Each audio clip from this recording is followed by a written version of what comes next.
Nabi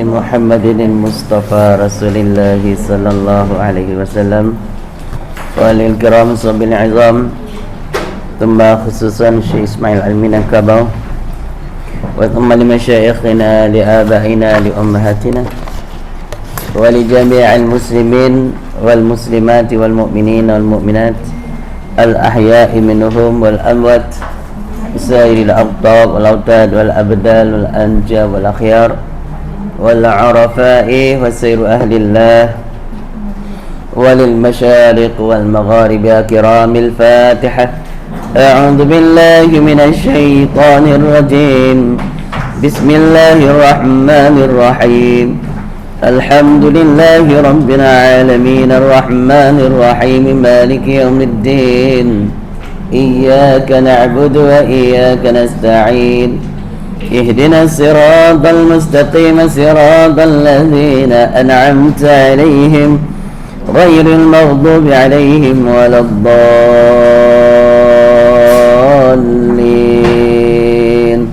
رب اغفر لي ولوالدي آمين. Assalamualaikum warahmatullahi taala wabarakatuh. Alhamdulillah wa syukran lillah wa salatu wassalamu ala rasulillah amma ba'du. Hadirin ibu-ibu, bapa-bapa yang dirahmati Allah, sambung siri pengajian kita Kifayatul Ghulam, masih lagi pada muka surat 3 ya? 5 bagi kita Rumi, 3 bagi kita Jawi. Yang telah lalu kita berhenti pada pembahasan sifat yang pertama yang wajib dipelajari dan difahami oleh setiap orang mukallaf yang ada pada hak Allah Subhanahu wa taala, dinamakan dia sifat nafsiyah. Sifat nafsiyah iaitu ada satu saja wujudun. Wujud artinya ada. Kalau maujud, maujud dan ma'dum, di antara ada dan tiada. Kalau ain maujud, maknanya wujud zat itu sendiri, itu panggil ain maujud. Jadi panggil ain maujud lah. Ain maknanya mata maujud, pandangan mata. Jadi makna sah dilihat oleh mata kepala, panggil ain maujud. Alhamdulillah. Baik, yang telah lalu kita berhenti nak memahamkan sifat haliyah. Hal maknanya keadaan. Tapi bila sebut haliyah, keadaan di antara ada dan tiada tu dia panggil maujud ma'dum. Antara maujud dan ma'dum. Baik. Imam Abul Hasan Asy'ari, ulama besar dalam ilmu usuluddin, sebagai imam ahli sunnah wal jamaah yang hidup pada abad 260 Hijrah dan meninggal pada 324 Hijrah. Jadi beliau ni adalah tabi'in. Dia adalah tabi'in. Dan murid beliau bernama Abul Mansur Al-Maturidi, lahir pada abad 280 Hijrah, meninggal pada 333 Hijriah, lebih kurang lah. Dan juga satu lagi seorang imam yang sependapat dengan Imam Abu Mansur Al-Maturidi, namanya Imam Fakhrul Razi. Jadi ada sedikit perbezaan berkenaan meletakkan pentakrifan sifat, pengenalan sifat wujud bagi Allah Azza wa Jalla. Jadi wujud artinya ada, lawannya tiada. Dalilnya Allahul ladzi khalaqas samawati wal ard. Allah lah Tuhan yang telah menciptakan 7 petala langit dan 7 petala bumi. So tengok langit, tengok bumi, sudah tentu ada yang menjadikan dia. So yang menjadikan dia tu Tuhan. Jadi Tuhan itu wujud. Wujud dia wujud yang hakiki. Adapun kita semua makhluk panggil wujud majaziyun, pinjaman semata-mata, bukan hakikat wujud. Kita wujud ialah Allah berkehendak mewujudkan kita. Jadi wujud kita dipanggil wujud mumkinat. Kita ni dipanggil mungkin, ataupun kita ni dipanggil alamiyat, mumkinat dan makhlukat. Itu semua kita.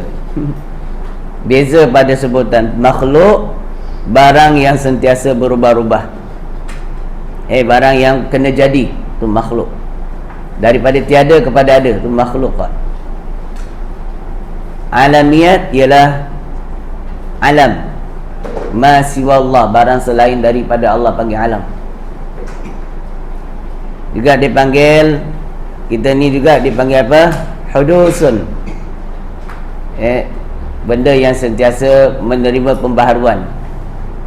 Dulu kecil dah besar, muda tua pula. Dulu handsome, sekarang lagi handsome, contoh. Jadi berubah. Jadi semua tu merujuk kepada kita sendiri. Bila sebut mungkinat, benda yang harus saja kewujudan dia.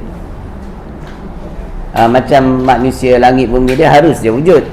Tak wajib pun Allah nak wujudkan sekalian alam ni, sekalian makhluk ni, langit bumi ni. Jadi tidak ada suatu kuasa yang mewajibkan atau yang menyebabkan Tuhan kena jadikan dan makhluk. Jadi kita kena tahu wujud kita ni boleh ada, boleh tiada, ataupun dah ada kemudian ditiadakan, kemudian diadakan semula dan sebagainya. Baik, Imam Abul Hasan Asy'ari tidak menerima konsep satu perkara tu ada dan tiada. Maksudnya bagi Imam Abul Hasan Asy'ari, bagi dia sesuatu perkara tu kalau ada namanya wujud, kalau tiada namanya adam. Adamun itu, adamun artinya tiada. Ain, adamun. Jadi senang bagi pendapat Imam Abu Hasan Asy'ari, bila sebut saja wujud, mana sifat ada tu dia merujuk kepada ain sesuatu, ain zat. Macam ni wujud, mata dapat lihat dia, sah melihat dia, dia memang wujud di situ. Jadi itu panggil ain maujud. Baik. Begitulah zat Allah Subhanahu wa ta'ala. Bila dikatakan Allah itu zat, Allah ataupun Tuhan, Rabb tu, dia ialah wajibal wujud, wajib ada. Cawan dia harus ada, bukan wajib ada. Cuma bezanya takrif ni, wujud pada makhluk, benda harus ada. Berujuk kepada zat Tuhan, perkara yang wajib ada. Merujuk pada sifat Tuhan, perkara yang wajib ada. Merujuk kepada makhluk, harus ada. Yang tu je beza dia. Wujud juga, satu hakikat wujud, satu bukan hakikat wujud, pinjaman saja. Baik. Jadi maka sebab itu, bila sebut wujud, dia merujuk kepada zat Tuhan yang maha wujud. Jadi dia panggil ain maujud. Bila sebut ain maujud, sahlah lagi akan datang kita melihat akan zat Allah Subhanahu wa ta'ala itu sendiri, tanpa ada sebarang persamaan daripada sudut pemikiran, bayangan, dia panggil tasawur oleh akal kita. Kerana dikelilingi oleh akal kita tu dengan perkara-perkara yang berkisar tentang diri makhluk. Langsung tidak ada perkara-perkara yang merujuk kepada zat Tuhan, zat Tuhan yang maujud tadi. Kenapa? Akal kita tidak sampai kaji, tidak boleh memikirkan tentang zat langsung. Kenapa tu? Tanya lagi, kenapa kita tak boleh memikirkan tentang zat Tuhan langsung, sedangkan dia wujud? Kerana zat Tuhan itu tiada sebarang persamaan dengan apa yang ada di sekeliling kita, apa yang ada di alam kita, langsung tak ada persamaan. Maksudnya dia tidak berbentuk dia tidak berupa tak ada, bentuk tak ada, sebab bentuk rupa merujuk kepada bentuk. Dia tidak bertempat kerana tempat merujuk kepada makhluk. Dia tidak berkaki, tidak bertangan, tidak bermata, tidak berketul, kerana semua itu merujuk kepada diri makhluk. Sedangkan Tuhan tu laisa kamitslihi syai'un, tiada sebarang persamaan dengan segala sesuatu. Itulah dasarnya kita tak boleh memikirkan tentang zat tu. Tak ada ilmu untuk kita fikirkan tentang zat. Yang kita boleh fikir tentang sifat zat, sifat bagi zat. Nak kenal Tuhan melalui sifatnya, bukan melalui zatnya. Adapun mengenal makhluk melalui sifat dan zat. Zat tu apa dia? Ulang dululah baru boleh bahas. Kena terang balik. Zat tu apa dia? Belajar sains ada zat dipanggil jisim, merujuk kepada bahasa Arab tu. Jirim, benda yang berketul dipanggil jirim. Ini jirim. Jisim, benda yang berbentuk, merujuk kepada tubuh, yang bertubuh, itu jisim. Jadi jisim tu ada jisim yang halus dan ada jisim yang kasar. Jisim yang kasar dan juga jisim yang halus, kedua-duanya ada bentuk, dan ia mesti terdiri daripada beberapa anasir. Sekurang-kurangnya ada 4 anasir. Ada unsur-unsur ini dipanggil kam muttasil pada zat. Macam mana nak urai tu? Boleh faham? Boleh faham? InsyaAllah rakam. Nampak dia angkat tangan dah, belum apa lagi. Ulang balik. Dia ilham dia datang menerpa, dia nak ulang kacau. Nanti saya akan berulang-ulang sebutan dia. Nanti dengar, insyaAllah akan faham, insyaAllah. Itulah beza orang pondok baca kitab dengan berceramah.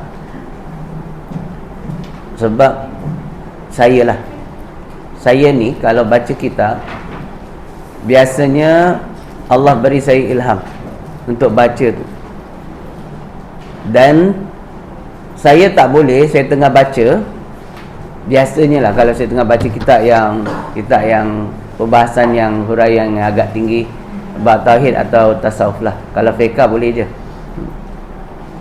Biasanya bila saya baca, saya tak boleh berhenti dia, kemudian sambung, nanti dia hilang. Ilham tu hilang. Inilah dasarnya kenapa saya kata kalau saya tengah mengajar, jangan berhentikan saya punya mengajar tu sebab nak azan. Saya sembang dekat masjid, ada masjid, ustaz, angkat tangan, kita azan dulu ustaz, waktu dah masuk. Saya bagi dia azan lah. Lepas dia azan, saya cerita bab azan dia. Ini bab tauhid ni, saya dah lupa. Saya cerita bab azan. Dia cakap dengan dia, tuan, azan tu hukum dia apa? Wajib ke sunat ke makruh ke harus? Sunat ustaz. Sunat. saya mengajar tauhid ni, ilmu tauhid ni wajib ke sunat ke harus? Wajib. Jadi bila bertemu wajib dengan sunat, mana didahulukan? Wajib. Jadi ustaz dia kata, oh ni ada ustaz yang suruh berhenti. Ustaz tu tak belajar usul fiqh. Suruh dia bagi tegur ustaz tu, kata muallim cakap, kalau tengah dalam pengajian, teruskan pengajian. Azan tu tak perlu azan ketika itu. Kenapa? Sebab dia kata azan ketika itu syiar Islam. Saya kata ya, tapi syiar Islam juga tak menetapkan yang bila masuk waktu mesti azan. Tu dia salah. Mana ada azan sebab masuk waktu? Tak ada. Hukum azan, sunat dilaungkan setelah masuk waktu. Jadi azan tu dilaungkan sebab masuk waktu ke sebab nak panggil orang mendirikan solat jemaah? Sebab mendirikan solat jemaah. Bermakna pukul 3 pun kita boleh azan kalau nak panggil orang sembahyang jemaah dekat masjid. Jadi sepanjang masa daripada zuhur sampai ke asar tu, masuk je zuhur, sah untuk azan zuhur tu. Pukul 2 boleh azan, 3 boleh azan, 4 pun boleh azan. Jadi lambat bayang ni. Contoh satu orang dalam kampung tu, di Thailand ada kampung macam ni. Kampung tu genap-genap orang dia 40 orang untuk buat solat Jumaat. Lelaki ada 40 orang. Mu orang yang bermukim, orang yang bermustautin, nak dikira sebagai ahli Jumaat. Dalam mazhab Syafi'i, hukum dia fardu kalau tak cukup 40 orang ahli Jumaat, tak boleh buat Jumaat, buat zuhur. Jadi yang 40 orang ni bekerjalah gitu semua. Bila time dah masuk Jumaat, diorang belum azan lagi. Ataupun dia dah azan pertama tapi belum azan kedua. Kenapa? Kerana tunggu jemaah dia. Tak cukup 40 orang nak dengar khutbah. Tak sah kalau tak cukup 40 orang, tak boleh. Ya. Jadi pukul 2 lebih, dekat pukul 3 baru sampai yang seorang ni. Sampai lambat ni hari Mat, sorry lah dia. Dia ada masalah sikit, dia lambat. Baru kawan tu buat Jumaat pukul 3. Pukul 3 tu lah dia laungkan azan Jumaat. Jadi orang azan sebab nak mendirikan solat jemaah satu. Azan sebab nak bermusafir. Azan sebab nak menghalau syaitan. Ada al-azanu muttaridatun lisyayatin, kata Nabi SAW. Azan tu untuk menghalau syaitan, kata Nabi, itu hadis sahih. Kemudian azan sebab berperang. Azan sebab ada puting beliung, ada kecemasan, tanah runtuh dan sebagainya. Jadi itu sebab azan, bukan sebab masuk waktu. Jadi ustaz tu dia silap faham. Dia ingat asal masuk waktu je mesti kena azan. Salah. Jadi menyebabkan dia keganggu pengajian ilmu lah. Kalau ada pengajian ilmu, patutnya benda tu boleh diteruskan beberapa minit lagi kan. Tak kan ngaji Maghrib sampai Isyak tak sampai setengah jam, tak sampai 40 minit kan. Mana cukup nak urai bab tauhid ke buat apa ke. Jadi ustaz tambahlah sikit lagi, jadikan 1 jam. Lepas 1 jam azan, apa masalah? Itulah syiar Islam. Orang kafir kata tadi pukul 8.30 dia sudah azan, ini pukul 9.30 dia azan. Itulah Islam, sentiasa lakukan azan. Tak berhenti dia sampai yaumil qiyamah. Setiap masa, setiap waktu ada yang melakukan azan. Pusingan dunia tu sentiasa ada azan tu. Bila satu tempat tak ada azan atau tak lengkaplah setiap saat azan tu dalam satu pusingan dunia tu, dah makhluk yang nama Ya'juj Ma'juj tu keluar. Apabila azan tidak dilaungkan, macam mana? Kan pusingan dunia tu, sini subuh, sini belum subuh lagi dengan tidur. Bila sini azan, orang sini azan tu sampailah 24 jam ada azan. Lain poin dia ni, aduh jauh dah. Minum dulu.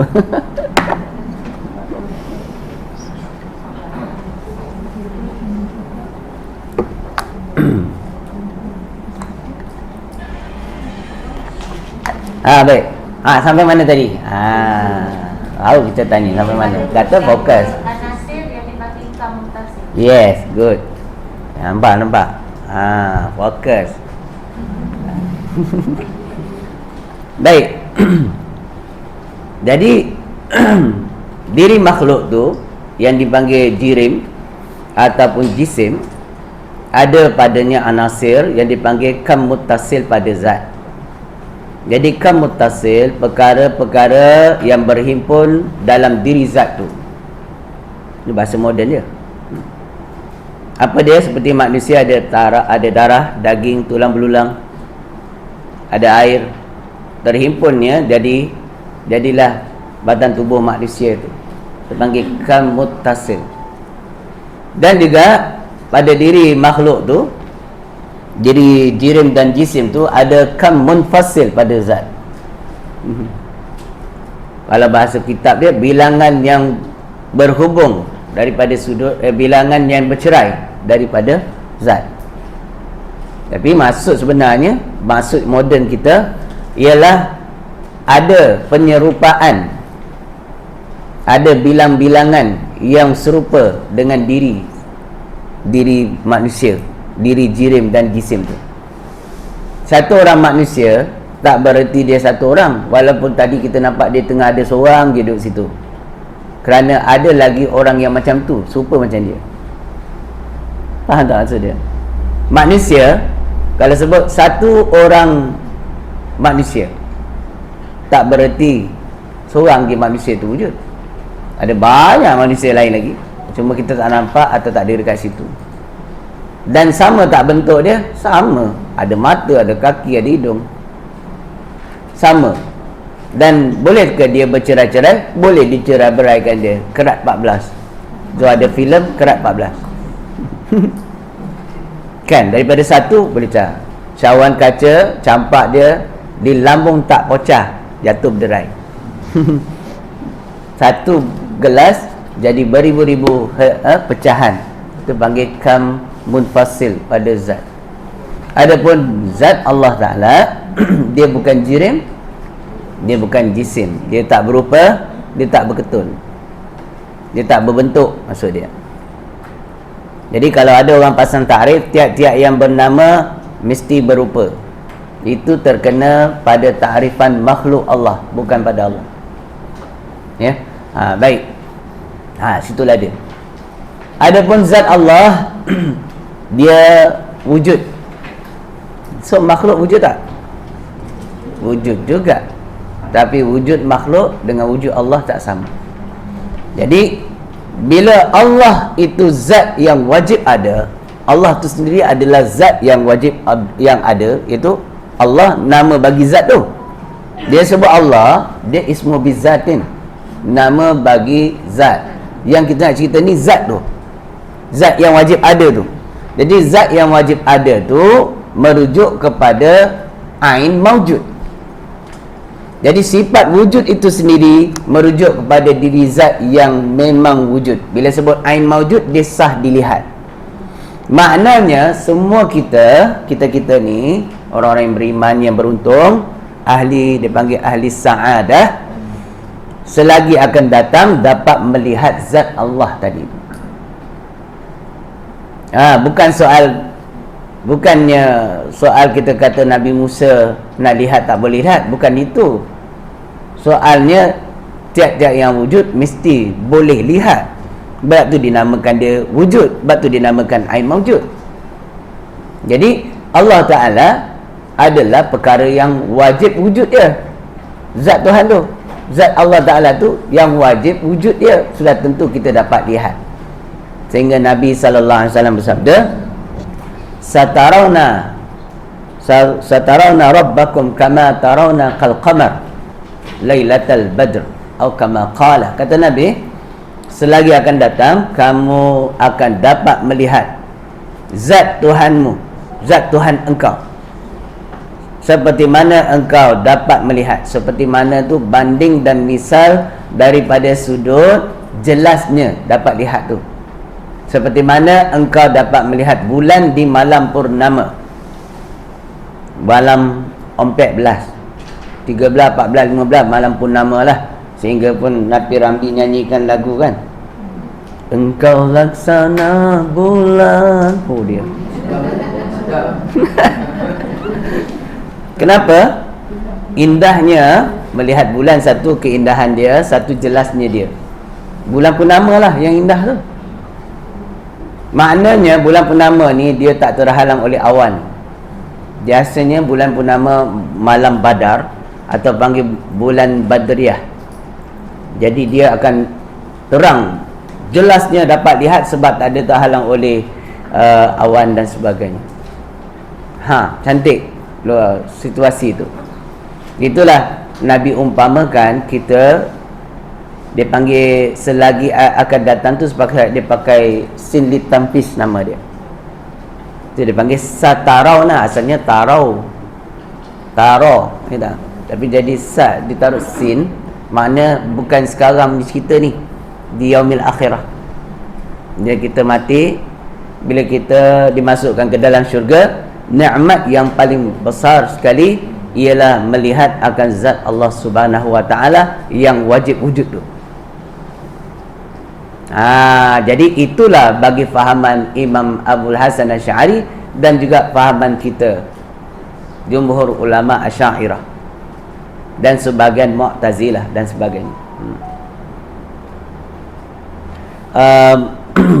Penerangan yang kedua berkenaan dengan apa yang dihuraikan oleh Imam Fakhrul Razi dan Imam Abu Mansur Al-Maturidi. Ada juga disebut dalam kitab secara ringkasnya dan kitab Risalatut Tauhid.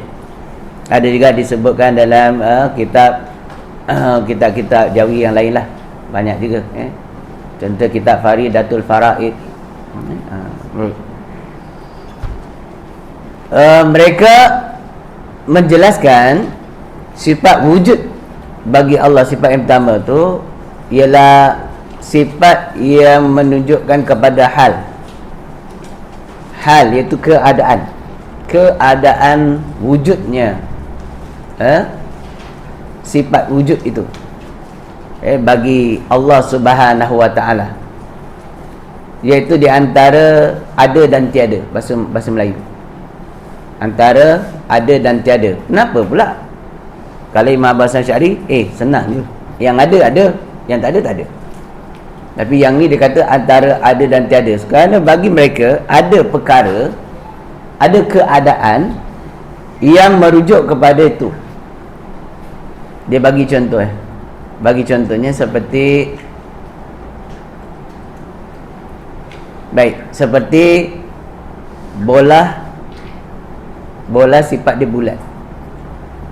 Yang wujud dekat situ bola ke bulat? Bola lah kan? So mana datang bulat tu?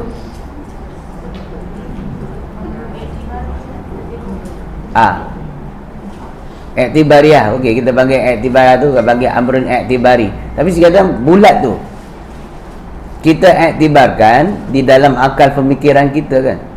Jadi macam mana benda tu tak wujud kalau kita tak, macam mana benda tu boleh diiktibarkan kalau dianya tak wujud? Kita nampak, kita baru boleh kita sabitkan dalam akal kita, boleh menetapkan benda tu dalam akal kita sebab kita nampak benda tu. So apa yang kita nampak? Bulatan tu wujud tak?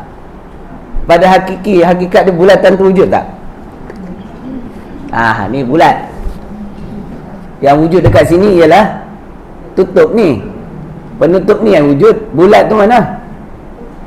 Menerangkan bagi penutup, sifat bagi penutup. Dia benda wujud ke? Nak kata tak wujud, wujud.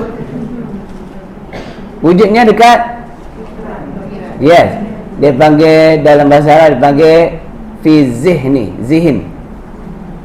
Ni wujud pada zihin. Wala fil khariji, tapi nak tunjuk dia, diri dia tu tak ada. Itulah maksud hal, keadaan. Dulu saya bagi hal lain pula, keadaan buah yang jatuh. Buah kelapa itu jatuh, yang jatuh tu buah kelapa tu. So yang wujud buah kelapa tu lah. Jadi kenapa wujud perkataan jatuh tu? Keadaan jatuh tu wujud pada kotak pemikiran kita tu, zihin. Jadi keadaan itu wujud tak keadaan tu? Keadaan tu wujud. Jadi dia tak kata tu ain maujud. Tapi dia panggil antara ada dan tiada. Itu je. Nak kata tiada, ada. Tapi bagi saya senang pegang pada perkataan Imam Abdul Hasan Asy'ari tadi. Ya. Cuma saya hurai juga supaya tuan-tuan jangan pening kalau ada orang cakap macam tu. Dia kata tu haliah lah. Wujud tu sifat haliah, kata dia. Sama juga dengan sifat ma'nawiyah, itu ada haliah. Tapi benda tu kita daripada sudut perbahasan ilmu saja. Yang sebenarnya kita dah faham dah, yang wujud tu Tuhan, zat Tuhan, ya tak? Tiap-tiap yang wujud mesti sah dilihat akan dia. Sudah, habis. Wallahu a'lam bishawab. Setakat ni boleh tak keterangan ringkas macam tu? Ya. Dah keluar bahasa moden tak boleh faham juga, susah dia nak khabar lah.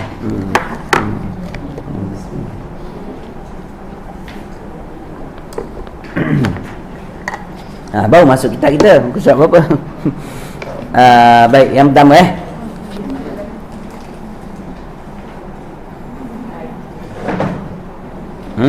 baris ke berapa ni? Tak jawi.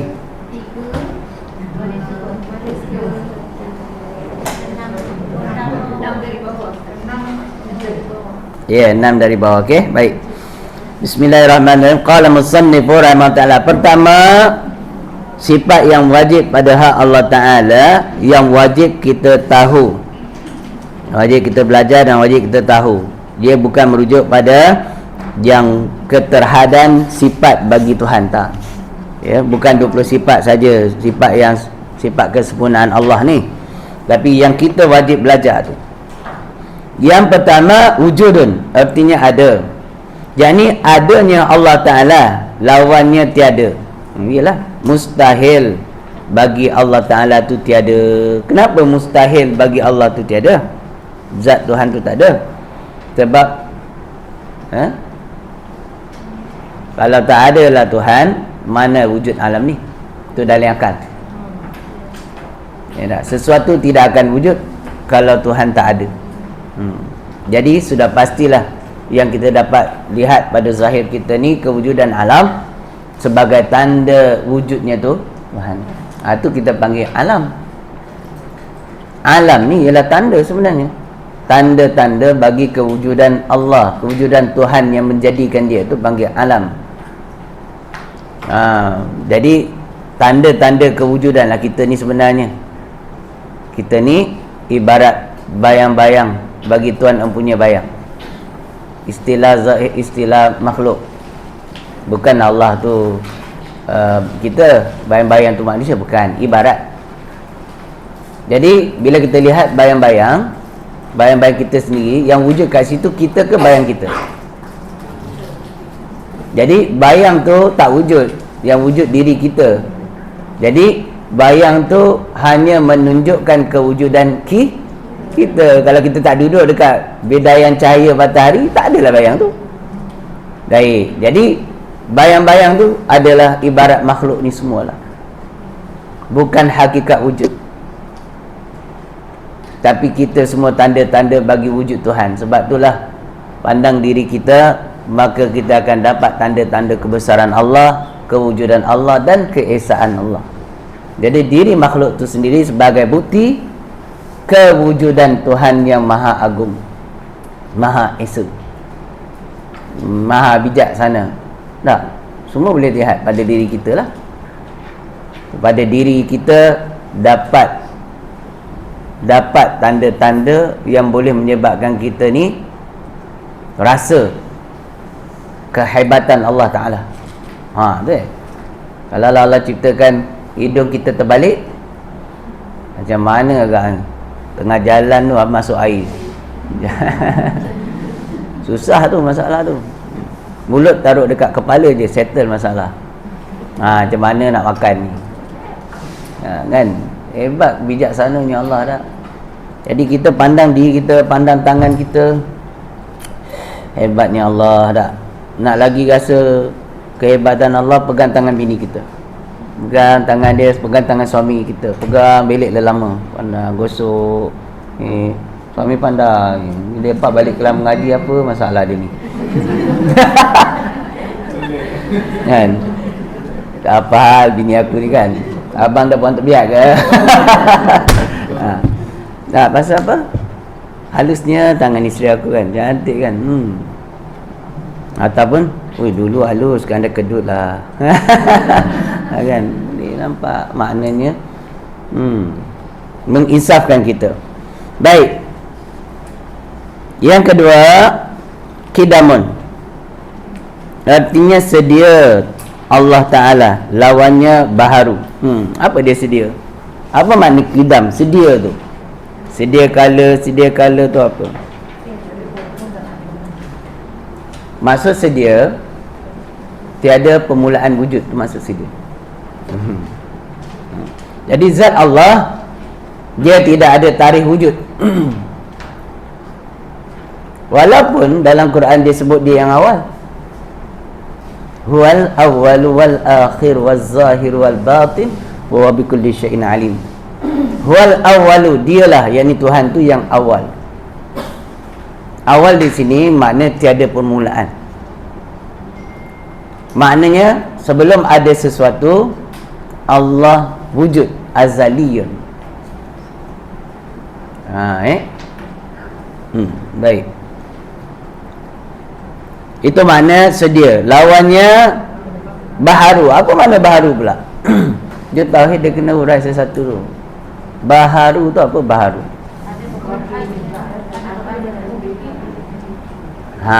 Betul tapi kurang tepat. Maksud baharu tu sentiasa menerima perubahan, sentiasa baru-baru membaharu-baharukan diri dia walaupun dia jadi lama. Janggut dia dulu putih, hitam, sekarang dah putih. Kan? Dah jadi janggut barulah. Sentiasa menerima perubahan. Itu dipanggil baharu. Ya. Baik, qala musannif rahimahullah taala.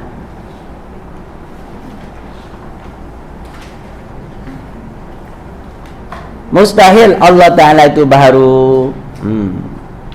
Maksudnya mustahil Allah sebagai Tuhan dia mengalami perubahan. Dekat sini kita boleh memahami hujah, menafikan kefahaman yang mengatakan Tuhan itu kejap ada dekat langit, kejap ada ke arasy. Dia kata pada malam Isra Mi'raj Allah duduk dekat arasy. Pada 2/3 malam Allah turun di langit yang pertama, langit dunia. Bila dia berubah-ubah, maknanya dia mengalami perubahan. Maka itu ta'rifan bagi makhluk, bagi baharu, benda baharu. Jadi mustahil Allah sekejap ada dekat arasy, sekejap ada dekat langit. Mustahil yang demikian. Jadi awal-awal lagi kita dah tahu orang yang berpegang dengan fahaman Tuhan itu berada di arasy atau di atas langit, fahaman itu batil, tak betul. Sebagai Tuhan dia wujud tanpa tempat. Dia tak ada iktibar tempat bagi dia. Tak ada iktibar jauh ataupun dekat pada zat dia. Tapi dalam hadis kursi, aku dekat dengan hamba-hambaku lebih dekat daripada urat nadi dia. Dekat tu daripada sudut apa tu? Bukan daripada sudut makhluk. Kalau makhluk dekat tu dia berjirim berjisim. Adapun Allah Ta'ala dekat di sini diiktibarkan oleh ulama, diberitahu oleh para ulama dengan dekat tu dengan mana rahmat dia, hampir dengan hamba-hamba dia. Bukan makna zat dia duduk dekat dengan hamba, tak. Ataupun zat dia bersembadi dengan hamba, tak. Dengan makhluk, tak. Itu juga fahaman yang sesat, yang menyangka dalam diri dia tu ada Allah. Itu fahaman yang sesat. Konsep fahaman dia pada dasarnya dihurai ulama pada menghuraikan tentang bagaimana seseorang itu boleh mengenal Allah melalui diri dia. Tapi telah disalah anggap, disalah erti oleh mereka yang kononnya ikut perjalanan sufi, pada hakikatnya dia tersalah, ya. Jadi dia menyangka yang Tuhan tu dah bersatu dengan diri dia. Wal iazabillah, ni fahaman sesat. Fahaman wahdatul wujud. Sebenarnya fahaman itu kalau dihuraikan daripada konsep yang betul, tak salah. Yang salah ni bila dia tak belajar usuluddin, tak belajar akidah, tiba-tiba dia lompat pada pengajian hakikat katanya, tiba-tiba dia tersalah faham. Tak belajar usuluddin asas ni boleh jadi silap tu. Contohnya kefahaman orang hari ni, dia menyangka dan mengatakan sebelum apa-apa kita kena belajar kenal diri dulu, kan? Kita kena kenal diri dulu, baru kita kenal Allah, kata dia. Dia salah faham pada perkataan para sahabat dan perkataan orang sufi yang bersandarkan dari hadis Nabi sallallahu alaihi wasallam. Ya, contoh perkataan ni yang mereka anggap sebagai perkataan Nabi, padahal itu perkataan Ibnu Abbas radhiyallahu an. Pada man arafa nafsahu arafa rabbahu. Barang siapa yang mengenal diri dia, maka kenalah Tuhannya. Tak. Ini perkataan siapa? Dia kata hadis Nabi, kan? Itu perkataan Sayyidina Ibnu Abbas, bapa saudara Nabi, memang terkenal sebagai orang ahli dalam mukasyafah, ahli dalam kesufian. Sebab dia Allah kurniakan dia ilmu hikmah berkat doa Nabi itu sallallahu alaihi wasallam. Jadi maksud dia apa? Kalau kita pegang pada fahaman itu tanpa merujuk pada hadis Nabi, kita akan tersalah faham. Dalam sebuah hadis yang sangat popular, lagi sahih, awalul ilmi ma'rifatullah. Awal-awal ilmu atau nak belajar tentang ilmu ialah ilmu mengenal Allah. Satu. Awaluddin ma'rifatullah. Awal-awal soal agama ialah mengenal Allah. Ke Nabi ada kata awaluddin ma'rifatun nafsi? Tak ada. Awal-awal agama kena diri, tak ada. Awal-awal ilmu kena diri, tak ada. Nabi kata awal-awal ilmu kena Allah. Ana datang man arafa nasahu arafa rabbahu, perkataan tu betul, faham dia salah. Barang siapa yang kenal diri dia, kenalah diri Tuhannya. Maksudnya kalau seseorang itu dah mengenal Allah, belajar usuluddin, kenal sifat Allah, baru dia kenal diri dia siapa. Maka bila dia dah kenal diri dia, tu tanda orang itu telah mengenal Allah. Itu maksud dia. Bukan tinggalkan pengajian usuluddin, tinggalkan pengajian syariat, pergi ambil hakikat, terus salah. Itulah bila itu yang salah faham. Banyak yang terkeliru dekat situ. Dia dengar tu guru dia cakap, dia main copy paste je, tapi fahaman yang guru dia cakap tu dia tak faham. Jadi mana mungkin perkataan itu menyalahi hadis Nabi. Nabi suruh belajar usuluddin dulu, ilmu makrifat dulu. Dia bukan suruh belajar kenal diri dulu. Bila seseorang belajar kenal usuluddin, macam saya cerita ni, antara ada dan tiada tu apa? Allah ada sifat mukhalafah, saat lagi kita nak bahas. Ya, Allah ada sifat wahdaniyah tu kita faham dah. Kita faham dah zat diri Allah tu tidak boleh ada persamaan dengan makhluk dah, barulah kita boleh kenal diri kita. Sifat kudrat Allah tu apa dia, kan? Apa takluk dia, baru kita faham kedrat kita ni apa. Oh, rupanya majaziun, pinjaman saja. So kita hakikatnya lemah, yang kuasa Allah Ta'ala. Kenal diri dia dah. Barulah bila kita dah mengenal diri kita ni, ada dua peringkat. Satu pada sudut zahiriah, satu lagi daripada sudut batin. Mengenal di mana kedudukan diri kita ni sebagai seorang hamba berdasarkan dalil-dalil Quran dan karangan ulama berkenai martabat seorang hamba. Sama ada dia duduk pada tingkatan paling bawah ke, ammarah ke, atau lawamah ke, mulhamah ke, mutmainnah, radiyah, mardiyah ke, kamil. Contohnya Bagi dia Nabi sallallahu alaihi wasallam, dia duduk martabat yang ketujuh, dia panggil insanul kamil. Jadi Imam Ghazali urai insanul kamil tu martabat dia makam baqa billah. Baqa artinya kekal, Allah dengan Allah. Apakah maksud dia kekal dengan Allah? Nabi tu kekal dengan Allah ke? Bukan. Baqa billah daripada sudut tasawuf sufi lain, baqa daripada sudut tauhid lain. Walau dua-dua kalimah baqa. Nampak tak? Sebab tu kena mengaji syariat, baru dia nampak hakikat tu macam mana. Jadi hakikat tu ialah lanjutan daripada syariat. Tanpa syariat orang tak boleh sampai ke hakikat. Kalau sampai, dia biasanya tersesat. Wal-i'azabillah. Sebab tu syariat tak boleh ditinggalkan. Kita akan belajar syariat tu. Lanjutan daripada tauhid, dia panggil tauhid fardu ain ataupun tauhid dan tasawuf akhlaki. Lanjutan dia ialah dia panggil tauhid al-khassah. Dia tinggi lagi perbahasan dia. Wallahu a'lam bisawab. Ke situ ya tak? Jadi baqa artinya kekal. Lagi akan datang itu baca. Jadi bila sebut kekal, ada juga yang lain daripada Allah kekal. Dah syirik pula. Ada dua yang kekal tak syirik tu. Syirik. Ada apa maksud kekal? Baqa di sisi Allah lain. Ada kita panggil qadim. Ada qadim idafi. Ada qadim hakiki. Ada kena penghuraian kat situ. Jadi bab baqa ni nanti kita urai kemudian. Wallahu alam. Ada soalan tak? Dekat 12.30 lah. Mana tahu dekat 12.30? Ramai yang dah lolak.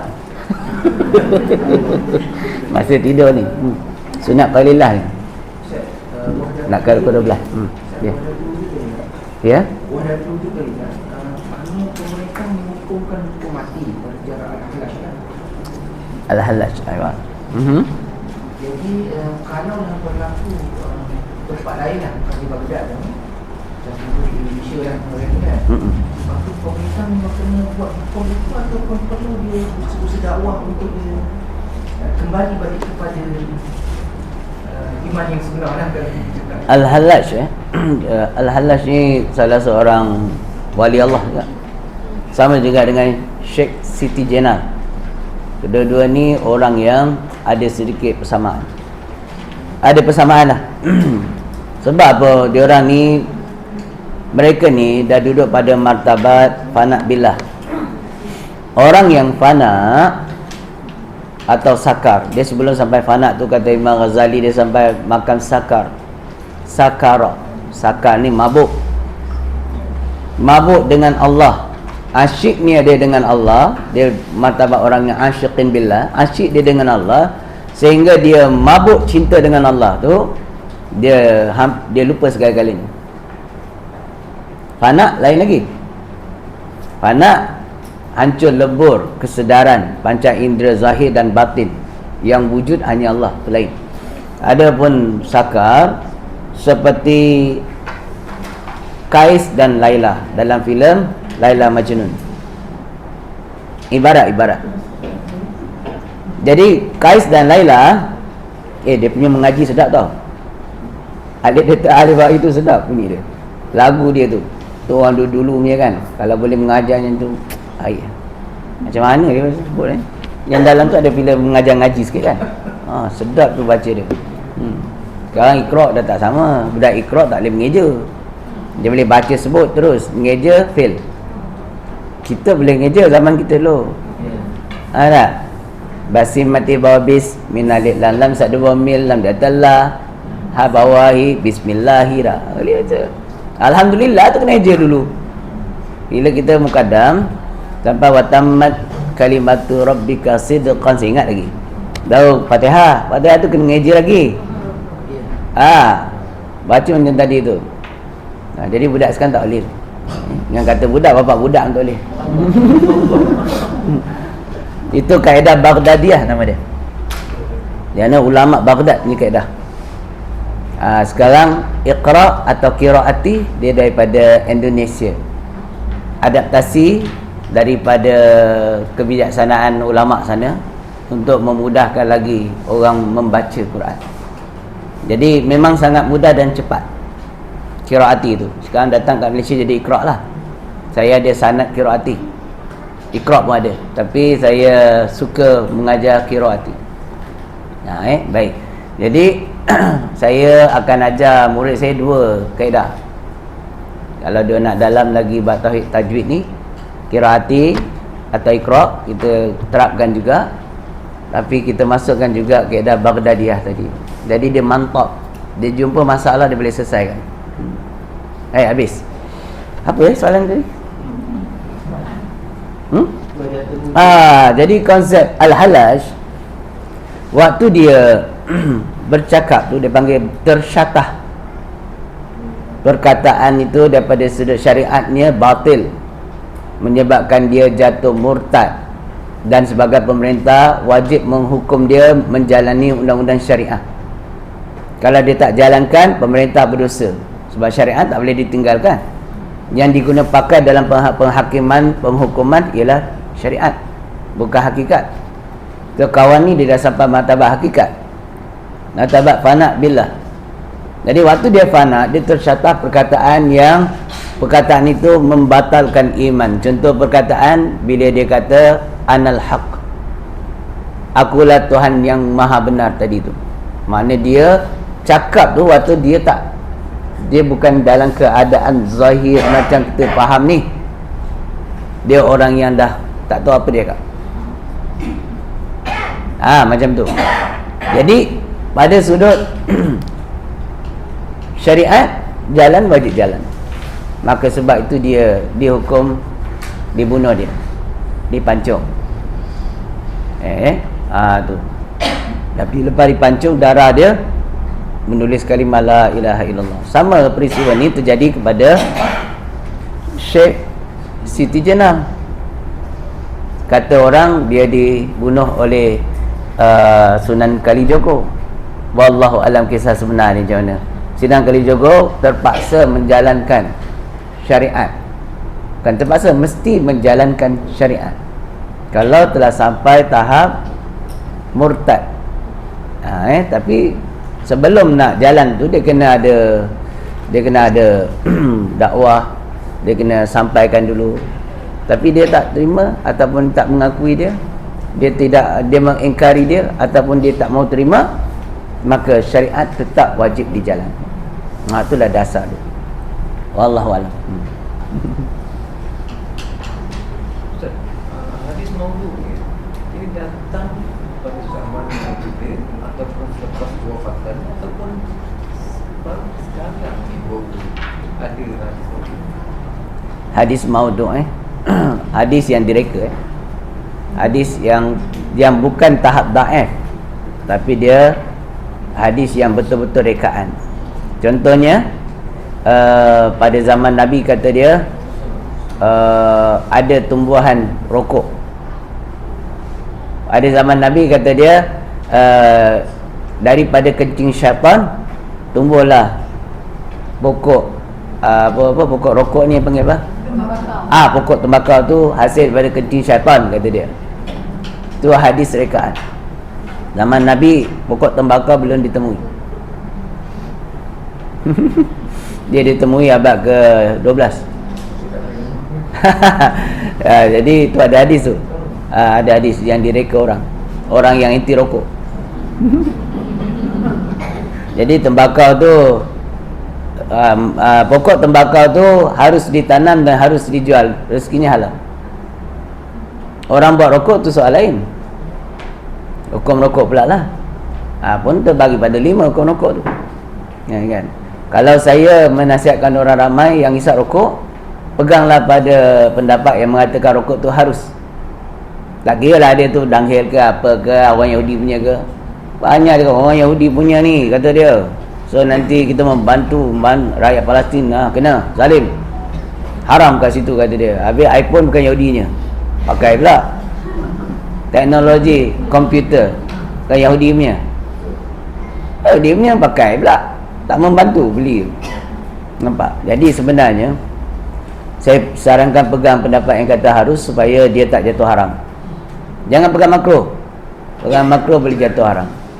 Sebab barang yang makruh, ta'rif dia, perkara yang makruh dibuat secara berterusan jatuh haram tu sulfit. Ya, berterusan ayah buat. Peganglah harus. Macam makan nasi, hari-hari makan harus, tak berdosa pun, jangan makannya haram je lah. Jadi rokok tu dia bukan haram qat'iyah. Haram qat'iyah tu makna dalam Quran ke hadis bermula rokok itu haram, tak ada. Hadis pun tak ada. So sebab tu ulama paling tinggi letak ijma' ulama kata makruh saja. Rokok dulu dengan sekarang tak sama, samalah. Tak kira lah apa enti dalam dia. Dia fiqah dia tak pandang situ. Dia kata dalam rokok tu ada tai lah, apalah. Nampak tai dia? Tak nampak, sebab dia panggil najis hukmi dan najis aini, dia beza hukum dia. Kan? Makan najis hukumnya haram, betul? Ya tak? Tapi itu bukan najis hakiki. Kan? Tu masalah dia. Jadi saya tak merokok, tuan. Jangan ingat saya mendukung rokok sebab saya tak, sebab hukum. Nanti orang buat dosa buat apa, baik kita lepaskan dia pada dosa tak? Kita bagi tahu hukum yang dia tak berdosa. Kalau lah menghukumkan semua orang yang isap rokok tu haram, satu dunia ni kebanyakan orang isap rokok. Kesian dia orang semua dah dihukumkan haram. Dan maksud takrif haram apa dalam fiqah? Tinggalkan dapat pahala, buat berdosa dan dijanji azab seksa api neraka. Itu takrif dia. Itu dalam kitab Zadul Muta'alim, takrif tu dia. So makna kita nak kata orang yang buat kerja haram seperti merokok ni, tempat dia dalam neraka lah. Sama lah kita kata engkau ni ahli neraka. Boleh? Tak boleh, jahannam tu, takrif tu. Jadi yang haram tu bagi mereka yang berpegang pada fatwa dan pendapat itu haram. Kan pendapat kita ada khilaf ya. Ada yang kata haram, ada yang kata harus, ada yang kata makruh. Kenapa kita nak mengharamkan semua? Haram bagi orang yang berpegang pada pendapat itu, haram lah. Kalau dia duduk kat Perak, Datuk Arusani kata haram merokok. So kalau dia pegang pada pendapat tu, haram dia merokok. Tak haram bagi orang Melaka, sebab mufti Melaka tak keluar. Nampak tak? Fiqah dia luas, dia bukan, jangan sempitkan dia. Wallahu alam. Saya bukan menyokong. Saya kalau tak rokok lagi baik, macam saya mulut wangi je. Masa tak merokok, orang perempuan suka. Saya kalau orang makan kat kedai makan beri merokok, saya tegur, bang minta maaf saya tak boleh bawa rokok. Direct je, tak ada simpan dalam hati, cakap-cakap hati, tak ada. Pergi tegur je, bang minta maaf saya tak boleh merokok. Iya ke bang, minta maaf. Dia pun pandang juga. Kalau dia gedebe, saya report dia lagi. Wallahu a'lam bishawab. Ada soalan lain?